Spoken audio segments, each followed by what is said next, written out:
Salut! Dans cette vidéo, on va aller créer un formulaire de paiement.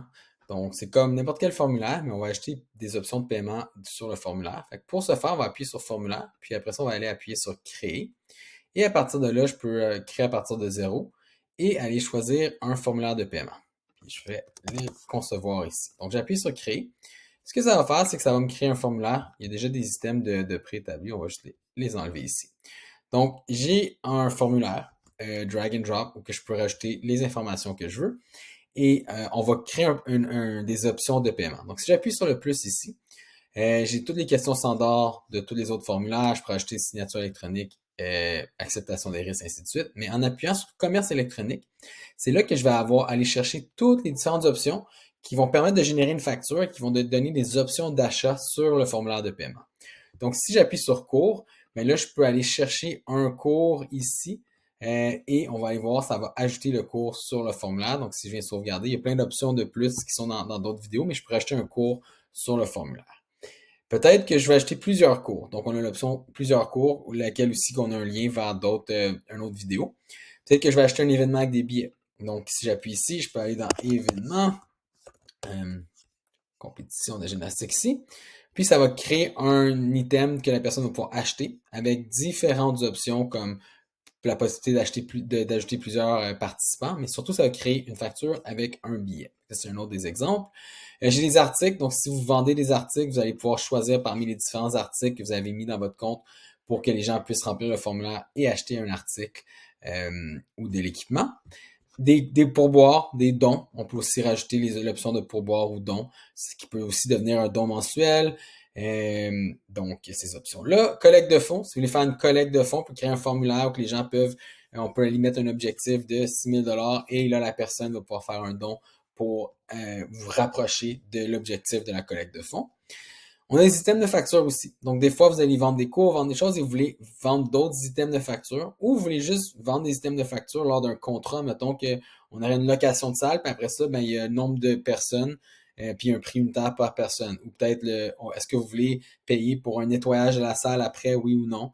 Puis on peut mettre des options ici, comme je peux dire, mettons, le nettoyage est à 100 puis il faut que tu le prennes. Donc, le minimum est à 1 le maximum est à 1 Ce que ça va faire, c'est que ça va être obligatoire. Tandis que l'item 1 ne le sera pas. Fait que si j'appuie sur créer ici, ben on voit que quand j'arrive pour remplir mon formulaire, puis je reviendrai au reste par la suite, on voit que le 100 il est déjà créé. Tandis que les items 1, mettons le nombre de personnes, ben là, vous allez, la personne va pouvoir la remplir. Fait que vous pouvez préconfigurer des items qui vont s'ajouter automatiquement au formulaire ou donner les options à vos clients pour en rajouter au besoin. On peut avoir des items de facture variable, on peut avoir des items avec une facture avec des boîtes à cocher. Donc, item numéro 1 ajoute des sous-ajouts dans le fond. Puis la personne elle va aller choisir les différentes options qu'elle veut. Donc, si j'ajouterais ici 5 comme ceci, puis là, je peux bâtir vraiment le formulaire où que la personne dit « Ah, j'ai besoin de ça. » Et là, quel autre que je veux? Donc, j'ai choisi le premier item du menu, admettons, puis je veux aussi le deuxième item. Item de facture avec des boutons radio. Donc, c'est un peu le même contexte. Sauf que, par contre, on va arriver ici et on va dire ben, 5 et 5. Tu peux pas choisir les deux. Quand tu viens cocher ici, ça va obligatoirement choisir un ou l'autre pour cet item-là. La vente aux enchères, on a les abonnements, donc ça a des memberships, des abonnements. Vous pouvez rajouter, mettons, j'ai un cours de boxe, un abonnement à mon box qui est 80 je peux aller le créer et le rajouter sur le formulaire. Je peux le rendre requis. Donc là, la personne va automatiquement le payer ou non. Fait que la personne va pouvoir l'ajouter à sa caisse de sortie. Puis on a plein d'autres configurations ici aussi pour accepter les codes coupons, présaisir des codes promotionnels et ainsi de suite. Par la suite, on peut parler aussi d'une contribution à une facture. Donc ça, c'est vraiment utile pour que les gens plusieurs personnes puissent payer. Donc je donne l'exemple, il y a une facture de 1000 pour une équipe, puis vous devez avoir 5 personnes qui payent un 200 ben là, les gens vont pouvoir venir faire des contributions à une même facture pour finaliser la facture aussi. Donc, on rajoute toujours des nouvelles options dans le commerce électronique, mais voilà un peu ceux qui sont pour le formulaire de paiement. Puis, le formulaire de paiement, ça vous offre aussi les autres options. Donc, si j'ai besoin d'aller chercher une signature avant le paiement, je peux juste venir la rajouter ici. Puis on la rajoute. Oups, ça, c'est l'administrateur. Je vais juste l'enlever. Et une signature électronique, puis l'acceptation des conditions. Notons qu'on peut aller bâtir ça. Donc, voilà pour les différentes options. Maintenant, ce qui est important de faire, c'est aussi le paiement. Donc, comment est-ce qu'on va aller chercher le paiement? Donc, j'ai créé mon formulaire, j'ai rajouté le nom de la personne, les items que je veux vendre. Comment je fais pour créer le paiement? Ben là, il faut avoir connecté Stripe si on veut prendre la carte de crédit. Puis après ça, on clique sur option de paiement. Et c'est là qu'on a plusieurs options. Là, mon compte démo, il n'est pas connecté sur Stripe, mais je peux prendre des paiements hors ligne. Je peux le dire par carte de crédit, carte cadeau, virement Interac. On a tout un système, puis une autre vidéo sur les virements Interac. Puis on peut permettre plusieurs façons plusieurs paiements. Fait qu'on peut rajouter des paiements planifiés. Mettons qu'on veut vendre, j'ai pas un article 300$, puis c'est 100$ par mois. Vous pouvez rajouter des instructions, des boutons texte, plein de différents types d'options ici pour le paiement. Donc, c'est vous qui allez vraiment choisir ce formulaire-là, comment vous voulez faire la vente. Puis on peut en mettre plusieurs. Fait que ça peut être hors ligne, carte cadeau et virement Interact. Vous allez pouvoir choisir quel type de paiement selon le formulaire en allant dans option de paiement. L'autre chose qui est importante, c'est la page de confirmation. Donc, on voit ici l'exemple qui va dire merci pour votre achat. Il va y avoir la facture d'afficher. Ça, c'est vraiment quand on a fini de remplir un formulaire, ce que ça nous montre. Donc, je peux aller vous le montrer côté client. Donc, j'arrive ici, je dis OK, je m'inscris ici. J'appuie sur continuer. J'ai ma facture. Là, c'est paiement hors ligne. On voit les options administrateur ici. Si jamais c'est vous qui faites la transaction, le client ne voit pas ça. Et j'appuie confirmer, payer plus tard. Mais ça, c'est la page de confirmation. Fait que dès qu'on finalise un formulaire de paiement, ben, il y a une page de confirmation qui est créée. Ça permet à la personne d'aller à son compte pour voir tous les détails de la transaction, ses autres factures, ce qui est dans son compte.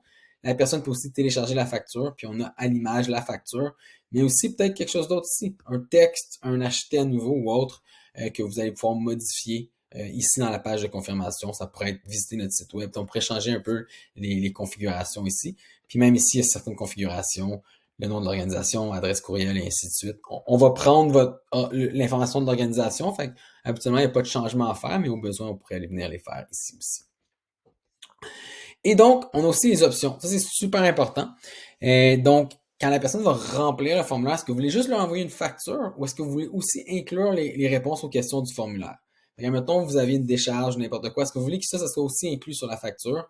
C'est important de le mentionner ici. La langue, donc ça va prendre la langue officielle de votre compte. Moi, c'est mon compte démo, là, fait que la langue officielle est l'anglais, mais ça va vous permettre de le modifier au besoin.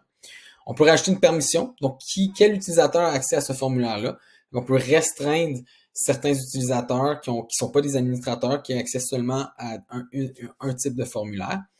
Puis la page, le courriel de confirmation. Là, il est en anglais parce que mon compte est en anglais ici. Là. Fait que ça fait que mes confirmations sont en anglais. Mais ça pourrait être, admettons, un courriel de confirmation vraiment spécifique à ce formulaire de paiement-là. Vous allez pouvoir le rédiger ou choisir n'importe quel des gabarits de courriel que vous avez créés. Et ce qui peut être intéressant aussi, c'est qu'on peut envoyer un message aux administrateurs quand un formulaire est rempli. Donc, admettons que vous avez un paiement pour des locations, des anniversaires, certaines choses. Il y a peut-être des choses que vous devez rapidement savoir. Hey, il y a quelqu'un qui a rempli ce formulaire-là. Donc, ça vous permet de l'envoyer à l'instructeur aussi, soit un courriel ou un SMS, puis des gabarits d'annulation et le répondre à. Donc, puis une fois qu'on a le formulaire de créer, on appuie sur partager, puis on a un lien unique, un code QR, on peut l'intégrer sur votre site web, vous pouvez l'envoyer par courriel ou SMS à vos participants ou à vos clients. Donc voilà pour la conception d'un formulaire de paiement.